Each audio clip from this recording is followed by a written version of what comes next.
Good morning mga beshi, magluluto po tayo ng sipu egg. Una po, pinakulo po muna natin ng slide yung ating mga gulay, yung ating sayote, carrots, yung ating singkamas at yung ating patatas. And then mga beshi, nagmekos-mekos na po tayo nagisa ng ating bawang sibuyas, butter po yung ating ginamit. Tapos po nilagay na po natin yung ating hipon. Tapos tinanggal po natin siya kasi baka ma-overcook. And then ang linagay naman po natin kasunod mga beshi yung ating pitso ng manok. Ayan.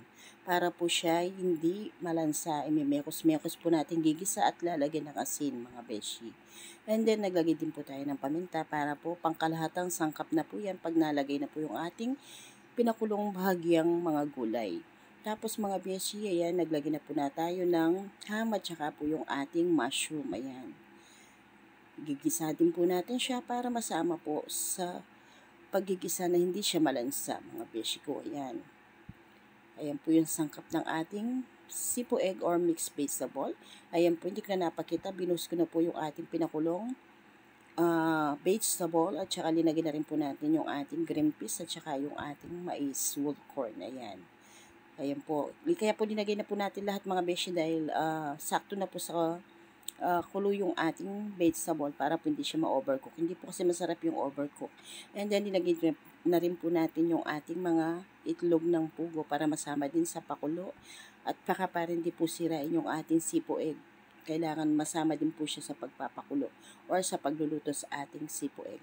Bali, ang kulang lang po ng ating sipu egg mga beshi is pusit, squid. Wala po tayong available na squid. Nagpabili po tayo kaso wala daw po sa palengke. Kaya yan lang po yung sangkap niya, yun lang po yung kulang ng ating sipu egg or mixed vegetable mga beshi. Kung nakita nyo po, naglagay na po tayo ng gatas at naglagay na rin po tayo ng Nestle cream. Dahil po, yan na po yung last pinali ng pagluluto natin sa ating mixed vegetable or sipu egg para po masama-sama na po sa pagluluto at hindi po sirain yung ating mixed vegetable or sipu egg mga beshi ko. Ayan po. Masusing mekos-mekos lang po dahil medyo marami-rami po yung ating mixed vegetable or sipu egg. Ayan mga beshi. At saka dapat half cook lang pag pinakulo nyo bago nyo igigisa. Mga beshi ko. Ayan. Malapit na po siyang ma-plating. Bali dyan po mga beshi. Hindi na po namin na-picturean at na-video nung na-plating yung iba kasi nga po nagmamadali na kailangan na pong madala sa Bulacan at saka po kailangan na pong dali ng ating rider yung ating mga pasabay tab order ng ating masarap na sipu egg. And then mga beshi, ayan, dahil paluto na siya, lalagyan na po natin yung ating linutong hipon, yung una po nating linuto. Ayan, mekos-mekos lang pong bahagya and then ipe-plating na po yan mga beshi at luto na po nun yung ating masarap na sipu egg mga beshi.